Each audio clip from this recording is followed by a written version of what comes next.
हम लोग रसायन विज्ञान में विलयन अध्याय का अध्ययन कर रहे हैं, जिसमें इस समय न्यूमेरिकल्स चल रहे हैं। छात्र छात्राओं द्वारा कई प्रश्न पूछे गए जिनके हल आपको दे दिए गए हैं। आज प्रश्न नंबर 24 पूछा गया, जिसका हल आपको कर रहे हैं। न्यूमेरिकल्स आज पूरे हो जाएंगे और ये पाठ आज कंप्लीट हो जाएगा। उसके बाद कल से अगला पाठ ठोस अवस्था आरंभ करेंगे। देखते हैं प्रश्न नंबर 24 को आज कि निर्जल CaCl2 के 5% विलयन का 0 डिग्री सेल्सियस पर पराशर दाब 15 वायुमंडल पाया गया। CaCl2 के वियोजन की मात्रा की गणना करें।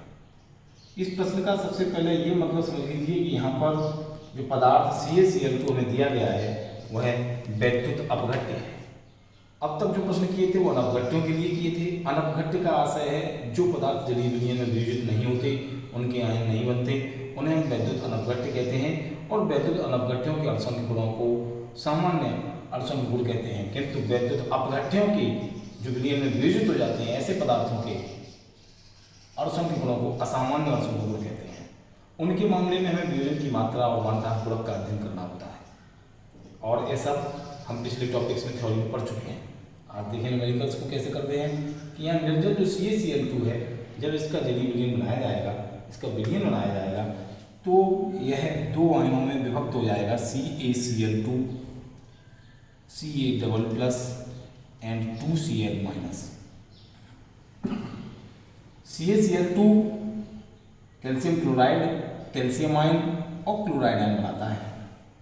प्रारंभ की स्थिति में T टाइम बराबर 0 पर, अर्थात वियोजन से पूर्व। कब? वियोजन से पूर्व। इसकी मात्रा हमें दिख रही है कि 1 अणु था। वियोजन से पूर्व ये दोनों नहीं थे। वियोजन से पूर्व ये दोनों नहीं थे, किंतु वियोजन के बाद अथवा वियोजन होने पर ये दो आयन बन गए Ca++ और 2Cl-। पिछली कक्षा में हमने पढ़ा रासायनिक सामयिकी अवस्था, उसमें आप ध्यान करके हमने बताया था कि कैल्शियम क्लोराइड जब आरंभ में वियोजित होना शुरू होता है तो दो आयनों को बनाता है। उस समय प्रारंभ की स्थिति में इन दोनों की मात्राएं शून्य होती हैं, किंतु कुछ समय पश्चात एक रिएक्शन और बर्तन में होने लगती है जिसे बैकवर्ड रिएक्शन, पश्चात क्रिया, विपरीत क्रिया कहते हैं। और उस क्रिया में वापस इन दोनों आयनों से ये CaCl2 बनने लगता है। कुछ क्षण बाद एक ऐसी स्थिति आ जाती है जब दोनों अभिक्रियाओं की दरें समान हो जाती हैं, तो उसे सामयिकी अवस्था कहते हैं। उसी को ध्यान करें कि वियोजन से पूर्व इसकी मात्रा यदि हम 1 मान लें, क्योंकि 1 CaCl2 है, तो उस समय ये दोनों 0-0 हैं, बने नहीं। कुछ देर बाद वियोजन के बाद, इसके बाद वियोजन के बाद ये कितना, ये कितना, ये कितना, ये हमारे ऊपर निर्भर करता है। हम इसको कोई एक ऐसी राशि मान लें जिसे न्यूमेरिकल करने में आसानी रहे, तो हम ये मान लेते हैं, माना वियोजन की मात्रा जो पूछी गई है, वियोजन की मात्रा बराबर अल्फा है। इसका मतलब जो खर्च हुआ कैल्शियम क्लोराइड उसकी मात्रा है अल्फा। अगर हम देख रहे हैं समीकरण के आधार पर कि 1 CaCl2 1 अणु कैल्शियम क्लोराइड का जब खर्च होता है तो कैल्शियम आयन का 1 आयन और क्लोराइड आयन के 2 आयन होते हैं। अर्थात यदि अल्फा खर्च हो, कितना खर्च हो? अल्फा, तो इसका बनेगा अल्फा और इसका बनेगा 2α। बिकॉज समीकरण ये प्रदर्शित कर रही है कि 1 अणु कैल्शियम क्लोराइड के वियोजन से 1 कैल्शियम आयन और 2 क्लोराइड आयन बनते हैं। अतः x मान लें तो x कैल्शियम क्लोराइड से x कैल्शियम आयन और 2x क्लोराइड आयन बनेंगे। अल्फा मान लें तो alpha calcium chloride, alpha calcium ion और 2α क्लोराइड आयन बनेंगे। अतः वियोजन के बाद कैल्शियम क्लोराइड की मात्रा कितनी रह जाएगी? अल्फा खर्च हो गया, प्रारंभ में 1 था तो रह जाएगी 1 - अल्फा। मान लो हमारे पास 100 रुपए थे और वियोजन की मात्रा यानी खर्च की मात्रा हमारी 90 रुपए है। एक समीकरण ये कहती है कि 90 रुपए से हम ऐसी चीजें दो बना रहे हैं कि एक 90 और दूसरा 180। तो इसका मतलब हुआ हमारे पास जो मात्रा रहेगी वो 100 - 90 रहेगी। प्रारंभिक में से हमने खर्च वाली मात्रा घटा दी, वही हमने किया 1 - अल्फा, अल्फा एंड 2α। अब हम देख लें कि अंडरलाइन कर दें इसको और यहाँ नीचे लिख दें कि वियोजन के बाद, वियोजन के बाद कुल कणों की या कुल आयनों की संख्या, कुल आयनों अथवा कणों की, कुल आयनों अथवा कणों की संख्या, ओके, ये बराबर कितनी होगी, जोड़ दें। ये वाली तो वियोजन से पूर्व की थी, ऊपर वाली लाइन, नीचे वाली लाइन वियोजन के बाद है। इसका मतलब वियोजन के बाद बर्तन में कुल कितने अणु हैं, 3 तरह के अणु हैं। कैल्शियम क्लोराइड भी है, कैल्शियम आयन भी है और क्लोराइड आयन भी है। अतः इसकी मात्रा कितनी है, 1 माइनस एल्फा, इसकी मात्रा कितनी है, प्लस एल्फा, इसकी मात्रा कितनी है, प्लस 2 एल्फा। इन सबको जोड़ दें तो आएगा 1 प्लस 2 एल्फा, बिकॉज एल्फा से एल्फा कट जाएगा, ये कोष्टक खोलेंगे 1 प्लस 2 एल्फा। तो वियोजन के बाद कुल आयनों या कणों की संख्या बराबर हो गई 1 प्लस 2 एल्फा। इसका काम कब पड़ेगा, जब हम आई का मान ज्ञात करेंगे। आई बराबर 1 हाफ गुणक बराबर होता है वियोजन के पूर्व, वियोजन के बाद कुल कणों की संख्या बटे वियोजन से पूर्व कुल कणों की संख्या। उस समय इसकी आवश्यकता पड़ेगी। पहले हम इसको करने से पहले, उस सूत्र को लगाने से पहले हम P बराबर CST करके हम अणुभार ज्ञात कर लेते हैं। अणुभार कितना आएगा, देखिए कैसे। P बराबर हम जानते हैं पराश्रयता P बराबर CST। इस क्वेश्चन में हमें P बराबर दिया गया है 15 ATM, वायुमंडल को शॉर्ट में लिख दिया एटमॉस्फेयर ATM। उसके अलावा C का मान, C बराबर होता है N/V, जिसे हम लिख सकते हैं W/M × V। ये जो M आ रहा है ये उस निर्जल CaCl2 की असामान्य स्थिति में अणुभार है। कैलकुलेट न करके प्रेक्षित कर रहे हैं हम, समीकरण के आधार पर निकालते हैं, कैसे करते हैं। और S बराबर हम जानते हैं 0.0821 होता है, लीटर वायुमंडल mole inverse kelvin inverse, litre वायुमंडल केल्विन इनवर्स मोल इनवर्स। ये हमारा हो गया S का मान। T बराबर दिया है सवाल में 0 डिग्री सेल्सियस, जिसे हमने केल्विन में चेंज करना पड़ेगा, तो ये हो गया 273 केल्विन, क्योंकि हम यहाँ परम ताप रखते हैं। क्या हो गया ये, परम ताप T। थोड़ा लेंथी है क्वेश्चन, आराम से करते हैं। अब W CaCl2 के 5% विलयन की प्रसक्ता से हम W ज्ञात कर लेंगे। दिख रहा है, हम ज्ञात करने से मतलब लिख लेंगे। W बराबर हो गया 5 ग्राम। इसी प्रकार से हम प्रसक्ता दी है, इस प्रसक्ता को हम W/V मान के चलेंगे, उसके सापेक्ष समझेंगे। यहाँ V बराबर हो जाएगा 100 ml, 100 ml, जिसको हम लीटर में यही कन्वर्ट करके रख लेंगे 100 × 10⁻³ लीटर।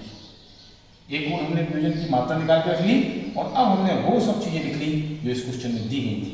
अब हम आगे हल करते हैं। We know that P = CST, ये हमने जो सूत्र लिखा था उस सूत्र को मैंने लिखा। इस सूत्र को यहाँ इसलिए लिख दिया था कि हमें जो दिया गया है उसको हम समझ लेंगे हमारे फॉर्मूला कहाँ से होगा।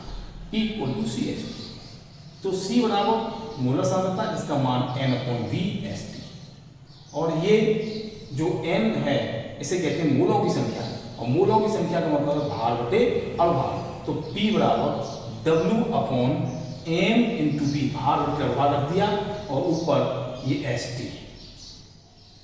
अब हमको ज्ञात करना है अणुभार, क्योंकि अणुभार नहीं दिया, बाद बाकी सब कुछ दिया है। तो इस अणुभार को पक्षांतर करके लेफ्ट में ले लिया, M = W/TVST। इस फॉर्मूला में अब हम मान रख दें तो W का मान वहाँ 5 है, 5 ग्राम, गुणित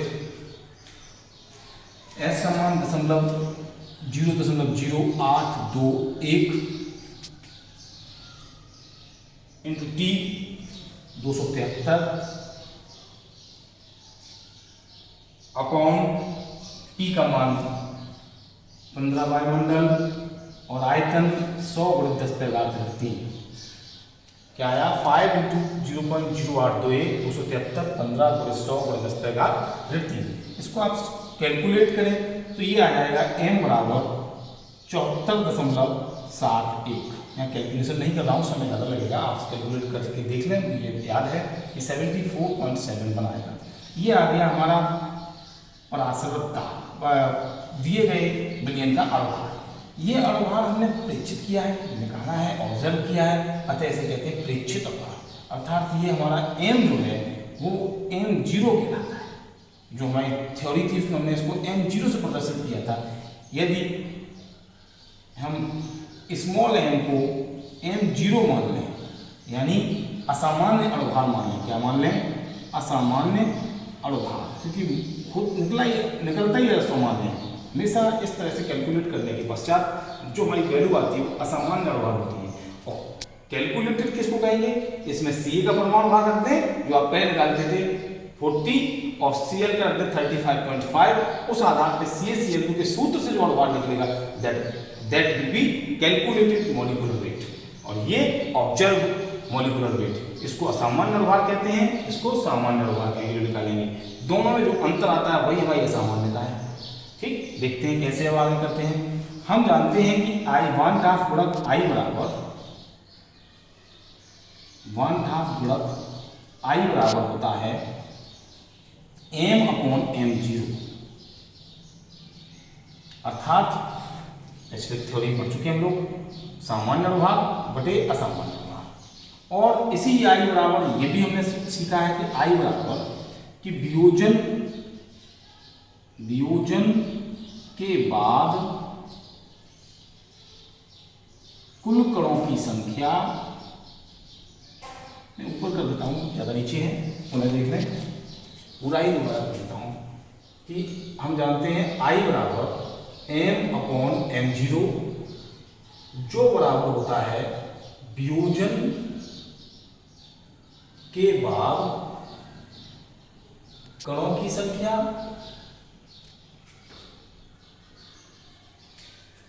पूछा है बच्चों ने, तो हमने सवाल को जरूर किया है। इतने बड़े सवाल कम परीक्षा में पूछे जाते हैं, फिर भी तैयारी रखें।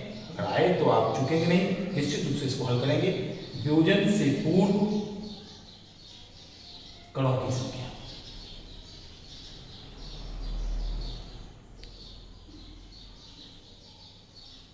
अब I बराबर ये है दोनों, अतः इन के आधार पर हम अपना वियोजन से पूर्व कणों संख्या, वियोजन के बाद कणों संख्या के आधार पर हम निकालेंगे अल्फा का मान।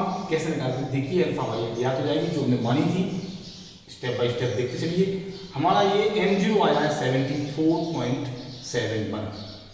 इस जगह पर हमने जो जगह छोड़ दी, यहाँ हम निकाल लेते हैं CaCl2 का सामान्य अणुभार,